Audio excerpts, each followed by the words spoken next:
60-year-old guy comes into your clinic.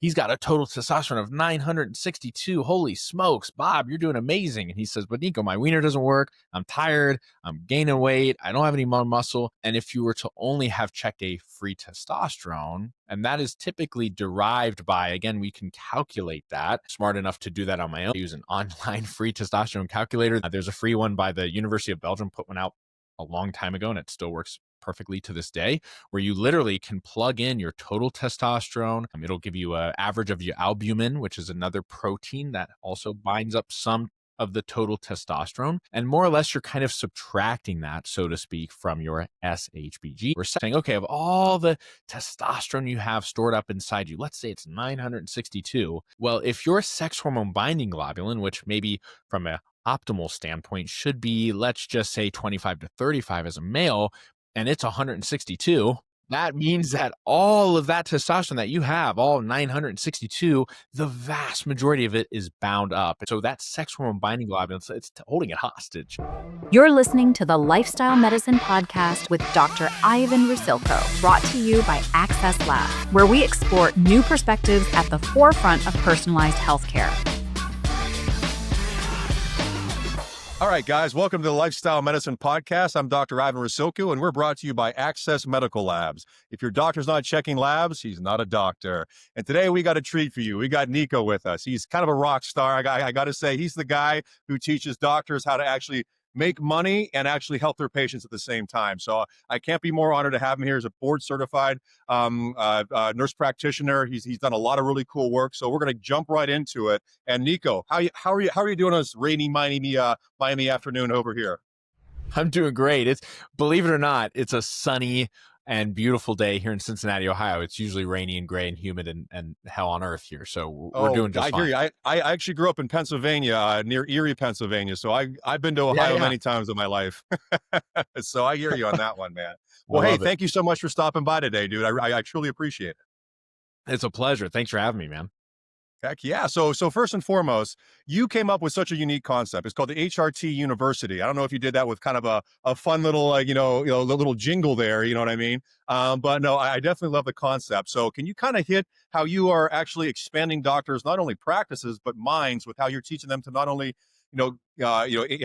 introduce hormone replacement therapy to their patients, but kind of how they're actually building their practices along with it? Yeah, absolutely, man. So, gosh, where do I begin? I was really lucky.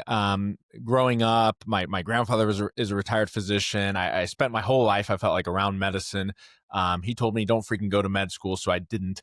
And then at the same time, I went into NP school and kind of went about in a roundabout way.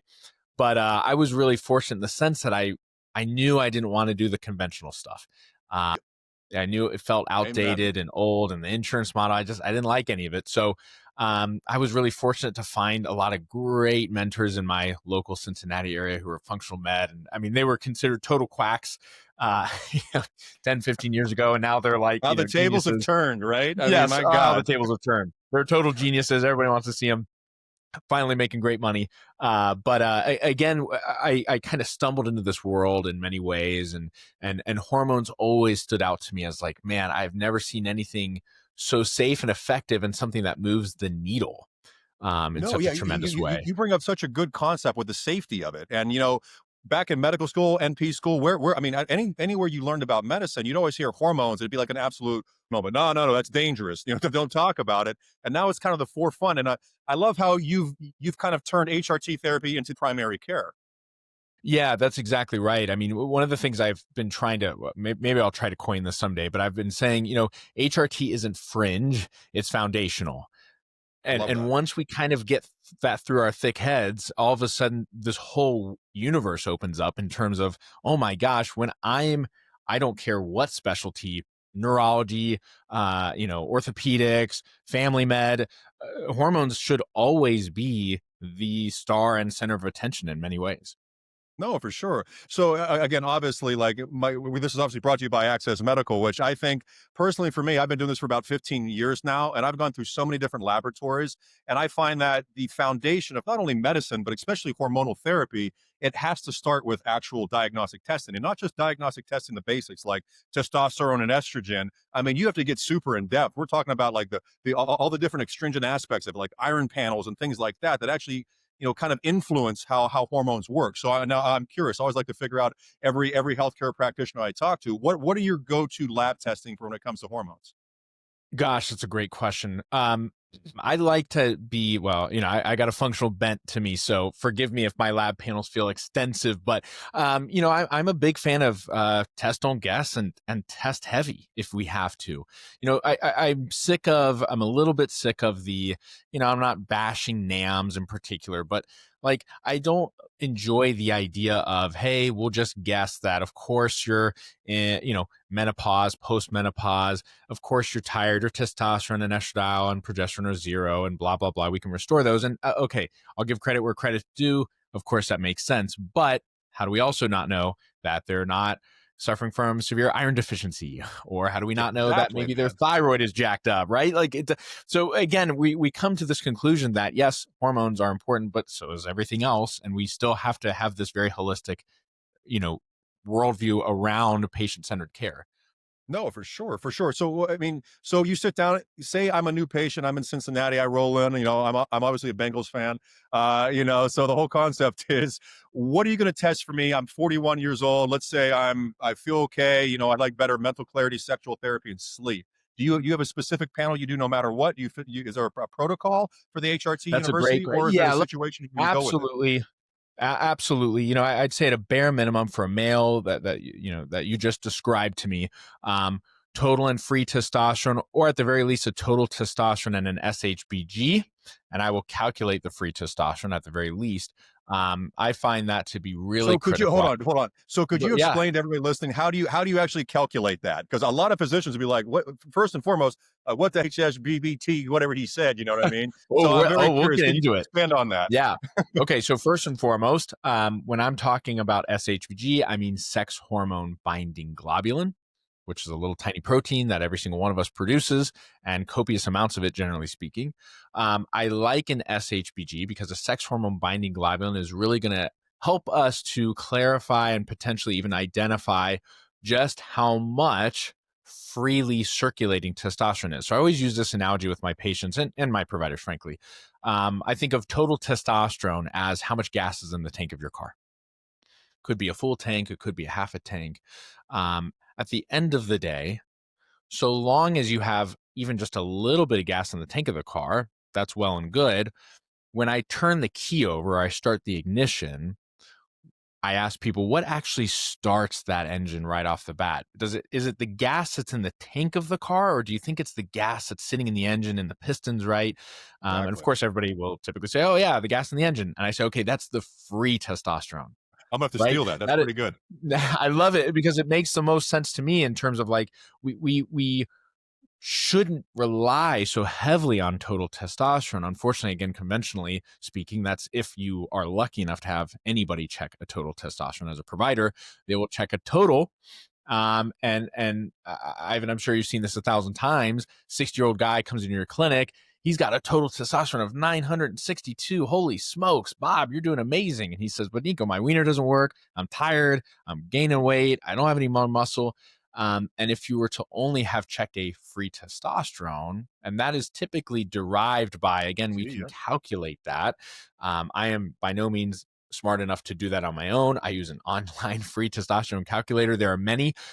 There's a free one by the University of Belgium, put one out a long time ago, and it still works perfectly to this day, where you literally can plug in your total testosterone. It'll give you an average of your albumin, which is another protein that Another one. Yep. also binds up some of the total testosterone.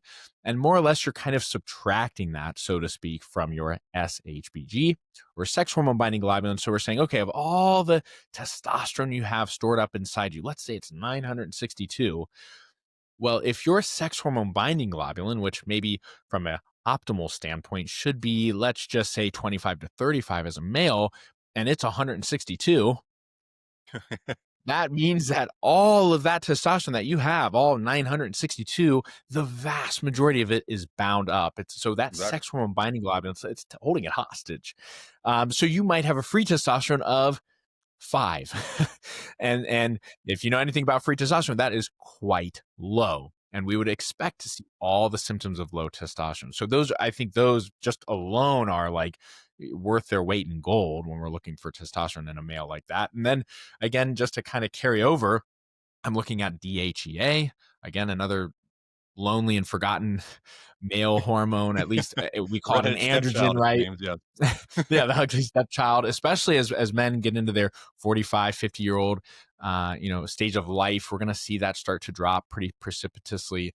And again, for many men, they might say, hey, Nico, I'm on this TRT stuff. I'm feeling pretty good, but I feel like my sexual wellness is still kind of, not quite there yet. And it may be because their DHEA is really low.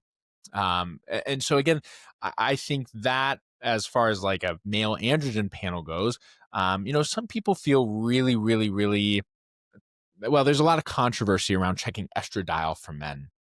And the more I've kind of dug into it, the more the randomized control trials I've poured through, I haven't found anything that really supports checking an estradiol level, in the sense that estradiol is a intracrine hormone, or predominantly, may I say, an intracrine hormone. So if you remember back in the school, right, we were taught that hormones, they all do similar things, but in many ways there are different types of hormones and how they do those things. So there are endocrine and paracrine and intracrine.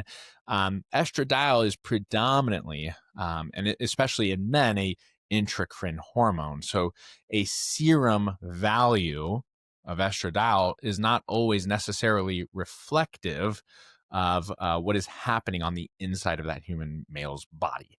So, for example, many men, they'll be given testosterone replacement therapy, and God forbid we check an estradiol level, and your estradiol comes back at 70, and a lot of guys freak out. Oh my gosh, I'm going to turn into a lady, Nico. How dare you?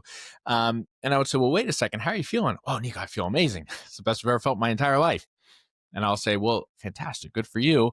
Remember, estradiol is mostly an intracrine hormone. What we're seeing in the serum is mostly waste product, right? It's just the stuff eventually that's going to make its way into your urine and out the, what end. So estradiol, again, I'm not super married to checking that. I have not seen any reason to do so. I think more importantly, checking something like a prolactin is really, really prolactin's efficacious. a big forgotten one. That's a huge one. Totally, Right there.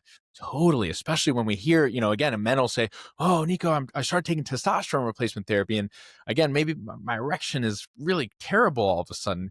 A lot of guys will assume, because it's in the zeitgeist, it must be estradiol, whereas almost always it's a prolactin issue. The prolactin's too high, and things of that nature. So again, that's another one that I'd definitely recommend. I'm a big fan. I don't care if you're a guy, gal, you're getting a full thyroid panel checked. Big time. Yes. It's a no-brainer. It is a must. Every single person, all the time, forever and ever. And again, in my opinion, at least a really reasonable thyroid panel would look like a TSH, a free T3, free T4. And again, I'm a big fan of checking TPO antibodies at the very least on that initial consultation, right? Like the amount of people you've probably caught, Ivan, coming in, oh, I'm fine, and they have full-blown Hashimoto's disease. Right. You know what's crazy? And again, so I'm curious. I'm glad you bring that up. And again, I started because back in the day, I did the whole bodybuilding thing, and I would get into it hardcore. And thyroid's obviously one of the things that can be abused in that industry. Not saying that I did.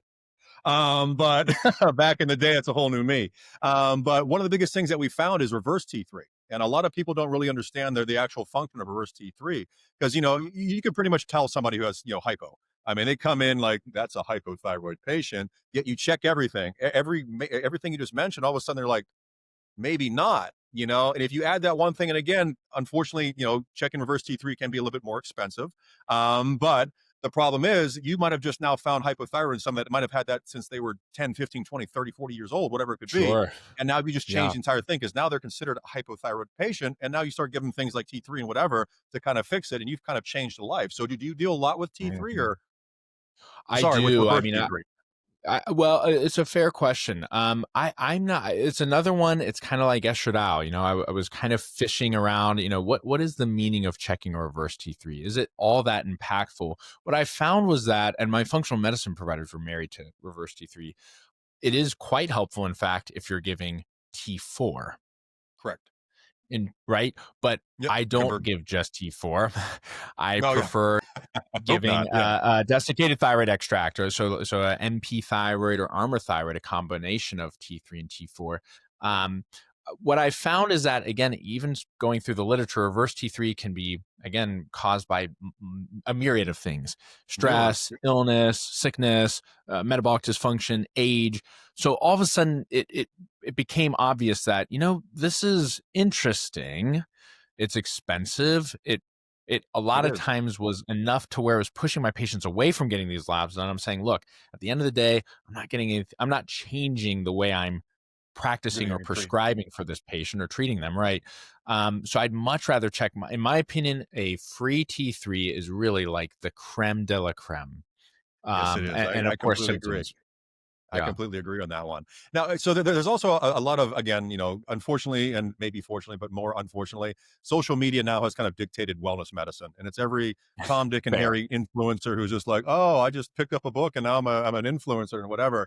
So now you see a lot of things and a lot of literature coming out, and even I have patients coming and asking me about things like Hashimoto's being linked to parasites. Now, do you have any Mm. thoughts on that?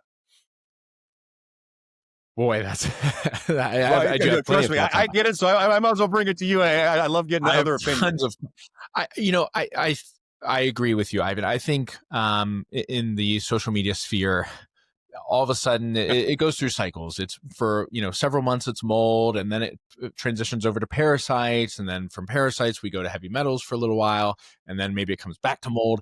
I think it's very plausible that all of those things have a connection with Hashimoto's disease. I think it is quite clear in the literature that it does at least appear to start in the gut, which again most diseases do. So I'm not I do not think that Hashimoto's disease is strictly a problem of parasite. I don't find that to be the case. I've never seen any good literature to point to that direction at all. I mean, for example, we've And I seen completely agree with you, many. by the Yeah, way. oh, sure. We've seen the associations with gluten and celiac and all that kinds of stuff too.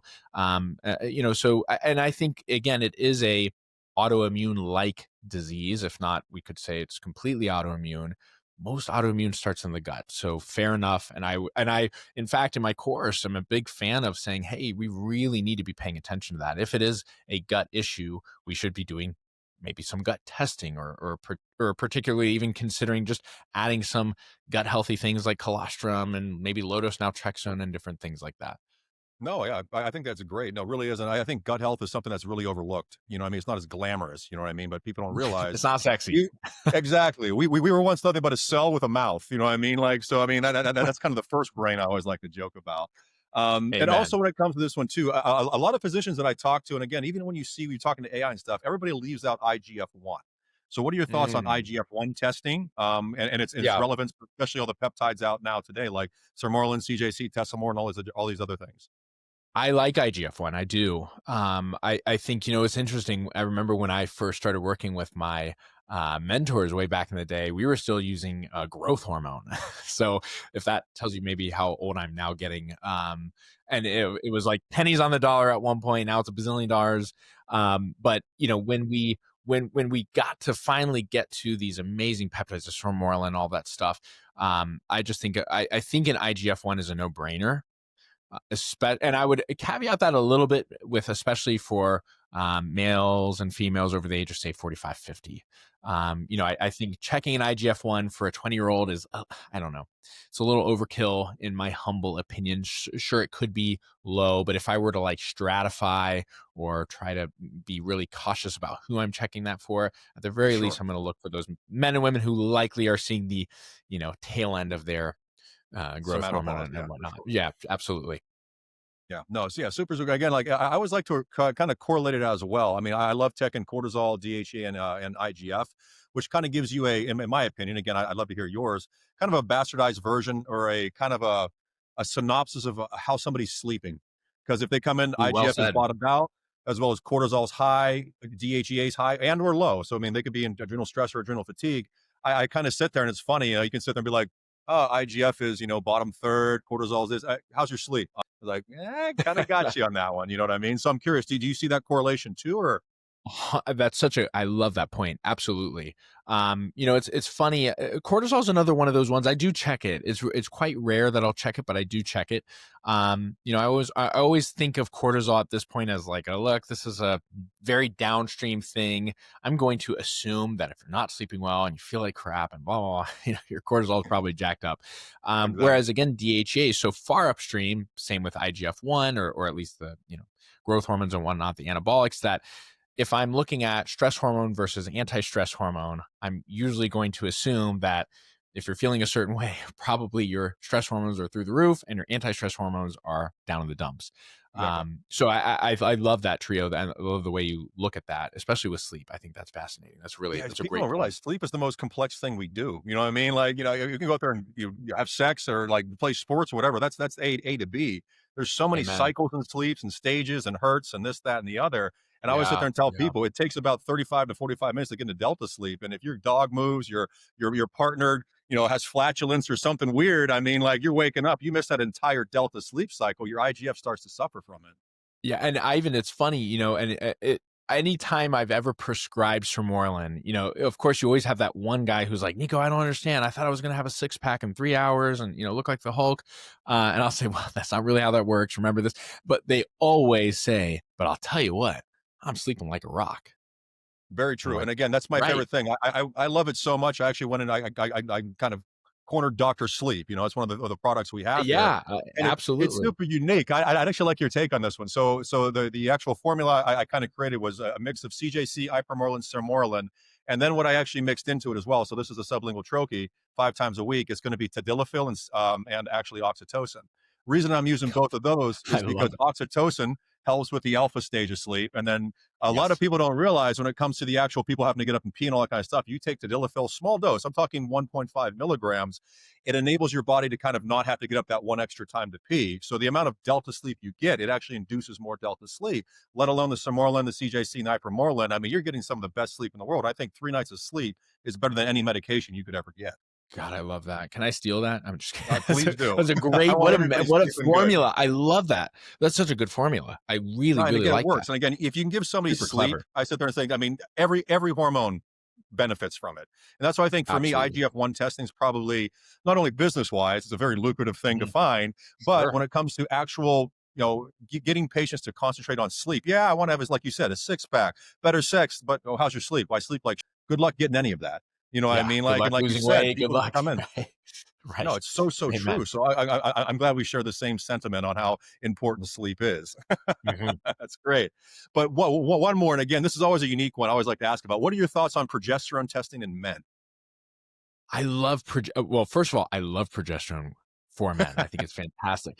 I really do. And I know that's a controversial one. As far as the testing goes, where I kind of land at the very least is I've, I've had some mentors check it time and time again, and they would tell me, Nico, this is the optimal range and this, that, and the other. I have just not found that to be consistent enough. And I don't know if you've found that either. What I have found is that, especially if it is truly like way below the limits and the guys feel terrible. And what would that be? Anxiety, restlessness, insomnia, certainly BPH is a huge one that I use for a lot of my guys. And any of those guys who generally have suffered from TBIs or things of that nature, I have found progesterone to be extraordinary. I've seen some people dose it a little bit too high, and we've seen that in the studies where it's mostly like IM injections at like 50 milligrams or 100 milligrams. Most of my guys do fantastic with like 3, 5, maybe 10 Yeah, milligrams. all those, man. Yeah, Almost sure. and almost always, again, I like to, and I'd be curious about this too with you, Ivan. I typically, for a lot of my guys, say they're mostly dealing with anxiety and insomnia. I would Mhm, prefer a PO, a for sure. capsule, versus some of my guys. Oh no, that's not my problem. But my problem is my prostate is just is killing me. I'll typically go with like a troche. Do you kind of like see something similar? No, yeah, actually, I never used the trochee. Actually, no, that's actually a great concept. I might have to steal that one. But no, I see a lot of people, especially when it comes to obviously the prostate. I'll use the capsular version of it. I see a lot of people who are suffering from sexual issues with it. For men, the progesterone Yeah. really kind of gives them that little click, and also that plays on Yeah. our prolactin as well. Which again, like I'm glad you brought up Right. prolactin. That's such a massive hormone in men that people don't Yeah. understand. It's super Well, important. it's funny too because I find, what at least what seems to be going around in the zeitgeist of no progesterone for men. I've heard, well, progesterone causes inflammation for men, which is like blatantly not true. We just saw a COVID study, like a randomized control trial that was like they pumped these guys in the ICU full of progesterone, and their hospital stay was like 2 weeks less than the Exactly. No, controls. I hear you. Amazing. But then the sexual side of a lot of people say, oh, you give men too much progesterone, it's gonna give them a saltpeter kind of effect. And I've seen the exact opposite, which is typically if this is dosed appropriately, think about guys who can't relax, right? Yeah, very true. Good luck having a healthy erection if you just cannot relax. So That's the big part but of it, yeah, man. absolutely. And for the prolactin point too, well said, really well said. Yeah. Yeah, and so no, this is the one I always get in trouble with, especially with my obviously I have patients who have teams of doctors from Cornell and all this kind of stuff. So I always love being this cowboy from Miami who gets in arguments with these world-renowned credentialed doctors. Was the fact of cholesterol, and again, I don't think any physician understands where does testosterone come from, where does DHEA come from, where does estrogen come from. So now you see people come in, zero heart history, zero history of anything when it comes to any type of atherosclerosis. Their cholesterol's at 202. Statin immediately. And what happens? Now you take all the cement that builds every single sex hormone in your body away. What happens to your hormones? They freaking fall like you can't believe. So one of the biggest things I have to battle with is if I'm going to start replacing hormones in people who are on cholesterol medication, do I try to get them off cholesterol medication first? Because normally if you bring them a higher, healthier cholesterol, more than likely they're going to have more ability to actually create the sex hormones. Or do I just say, to hell with it? I'm going to go through, just give them testosterone, even though I know what they're doing is creating this problem to begin with. Boy, oh boy, you're asking me to get in some hot water, man. I'm kidding. I would tell you, this is such a good question, such a good point. Maybe I'm a little cowboy. I tell all these people to get off those meds. I have never seen a statin, and I don't think the literature has either, that remarkably and overwhelmingly changes someone's life. And again, I think this is where that idea of hormones are foundational. Okay, so you're saying, let's just say a statin magically gives someone an extra days of life compared to placebo, which is basically what we've seen in these long-term randomized control trials. At the very least, could we not consider the fact that, as you said, cholesterol is a vital portion of our human physiology?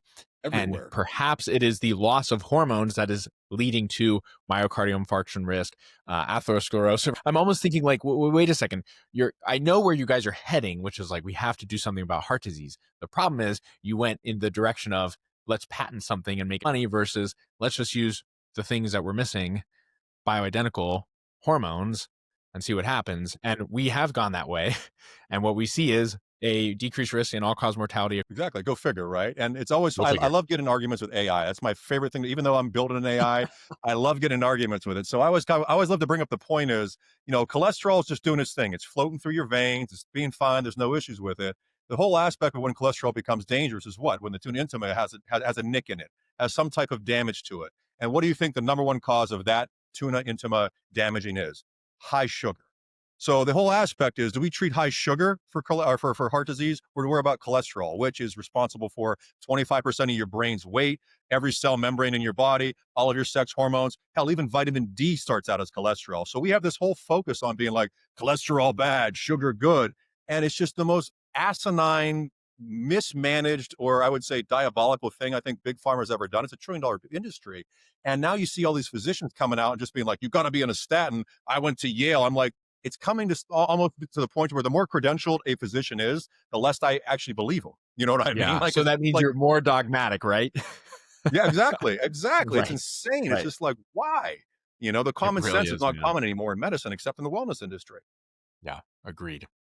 Yeah, it's pretty terrifying, man. But again, I'm so happy that we kind of share similarities. So I always like to ask, all of my guests here as we finish, if there's two questions, okay? So the first one is, any type of healthcare practitioner, whether it's a nurse practitioner, whatever, doctor, if you could give them any advice getting into this industry fresh, so they're coming right in, they're traditional medicine trained, they have no clue about it. what's the best way to get into this industry that's going to be the most effective for the long term, both efficacy for your patients as well as financially for yourself? I love that question. I think there's two extremes that I've seen recently. One extreme is let me take 15 bazillion courses and get into the Institute of Functional Medicine and go through this rigorous training and blah, blah, blah, blah, blah. And I've seen the opposite, which is let me just do nothing and let me just paint my name on a door and I'm now a functional medicine provider. I don't think either of those are probably the best approach. What I would say is don't let people stop you from treating people in a functional or integrative perspective. Just the very fact that you're adding vitamin D3 into someone's life and maybe taking away a statin is, in my world, enough to call yourself an integrative. That's a good place to start. As you become more and more involved or interested, I think starting with more foundational things like hormone replacement therapy versus, say, something that's a little bit more out there, not in the sense of out there weird, but out there in terms of it's a bigger barrier to entry, like hyperbaric chamber therapy, right? Like that's cool and that's really interesting, but like that's a lot of money and very expensive and really difficult to get into. Whereas HRT is here and now, and it's relatively affordable for all patients. It's one of those things again that moves the needle, right? The literature and data is there. I'll make a plug. I have HRT University again. Like taking a course like that, I think is a great entry point. And we want to focus on, hey, I made this course as in like, you should know nothing about this because you don't. None of us, I don't care if you went to Duke University or Emory. I don't care which kind of doc you are. You don't know this stuff because none of us were taught this, and that's okay. And now let me teach you because, and again, I didn't know any of this stuff either way back when, and I do now.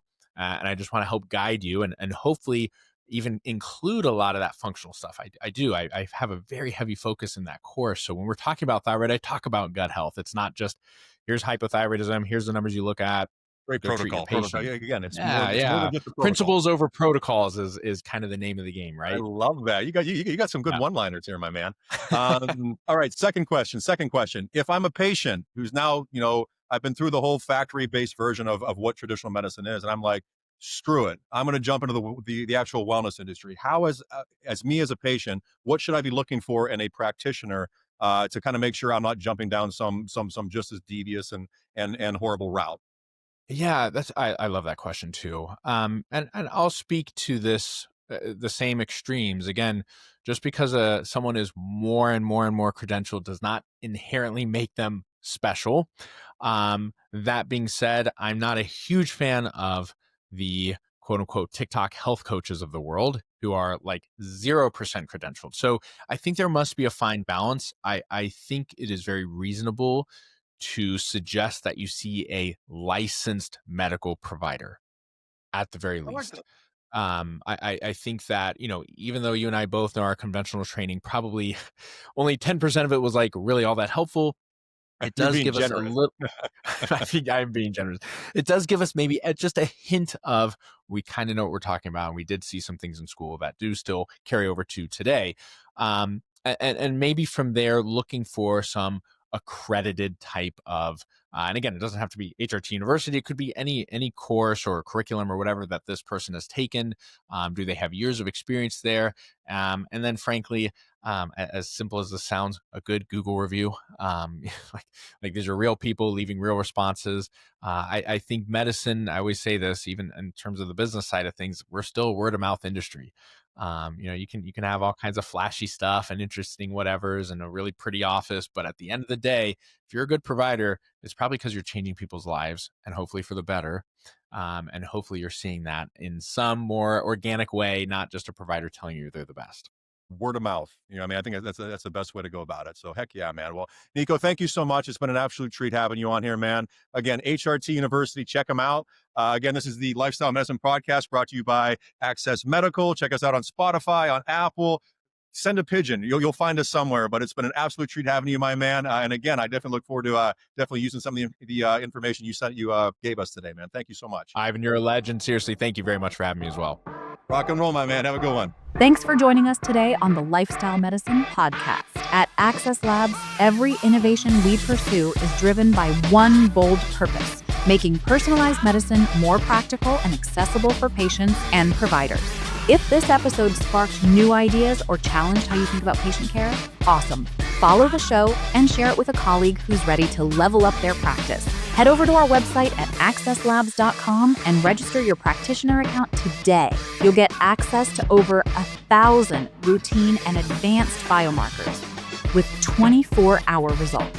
When signing up, select Lifestyle Medicine Podcast as how you heard about us and score 10% off your first invoice. Oh, and don't forget, drop us a review. It helps more practitioners like you find us. We'll see you next time.